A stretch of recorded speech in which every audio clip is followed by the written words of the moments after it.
ধর্ষণ বিরোধী নাগরিক নেটওয়ার্কের আয়োজনে ধর্ষকদের বিচারের দাবিতে আজকে গাজীপুর মহানগরে আয়োজিত যে মানববন্ধন, এই মানববন্ধনে উপস্থিত আছেন আমাদের গাজীপুর জেলা এবং মহানগরের বিশিষ্ট ব্যক্তিবর্গ, আমাদের বোনেরা এবং এই শহরবাসী।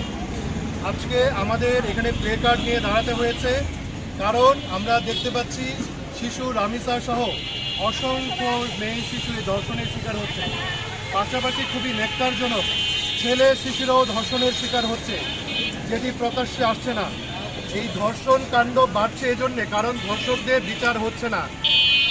ভিকটিম রামিসার বাবাকে আমরা প্রকাশ্যে বলতে দেখলাম তিনি এই বিচার ব্যবস্থার উপরে ভরসা করেন না।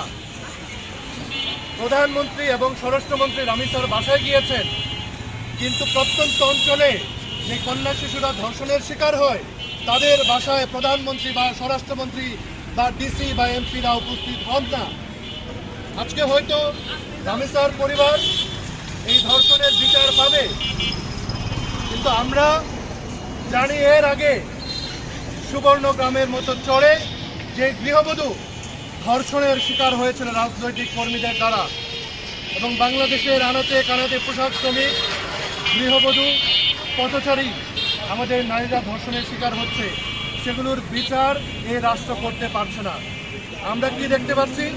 হত্যাকাণ্ডের ফলে লাশ নদীতে ভাসছে, শিশুরা ধর্ষণের শিকার হচ্ছে, ছেলে শিশুরাও ধর্ষণের শিকার হচ্ছে, কিন্তু এই রাষ্ট্র এগুলোর বিচার করতে পারছে না।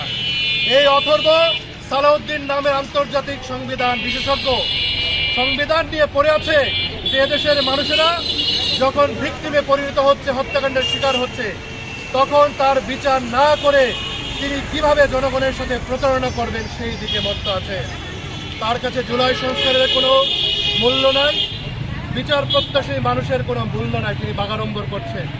সর্বশেষ কথা এটি বলছি, শিশু রামিসা সহ এতদিন ধরে আদালতে রুজু করা যে ধর্ষণ মামলাগুলো রয়েছে, প্রত্যেকটি মামলার দ্রুত বিচার নিষ্পত্তি হতে হবে।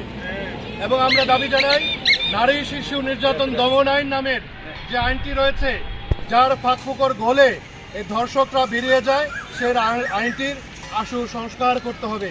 এবং আমরা দাবি জানাই, তদন্ত প্রক্রিয়া যাতে স্মুথলি শেষ হয় এবং সেখানে ভিকটিমের পরিবার যাতে সুরক্ষিত থাকে, সেই মাফিক এই বিচার প্রক্রিয়াকে নতুনভাবে ঢেলে সাজাতে হবে। আজকে আমাদের গাজীপুরের ধর্ষণ বিরোধী নাগরিক নেটওয়ার্কের যারা আজকে মানববন্ধন আয়োজন করেছেন, আপনাদের এই জন্য ধন্যবাদ জানাই।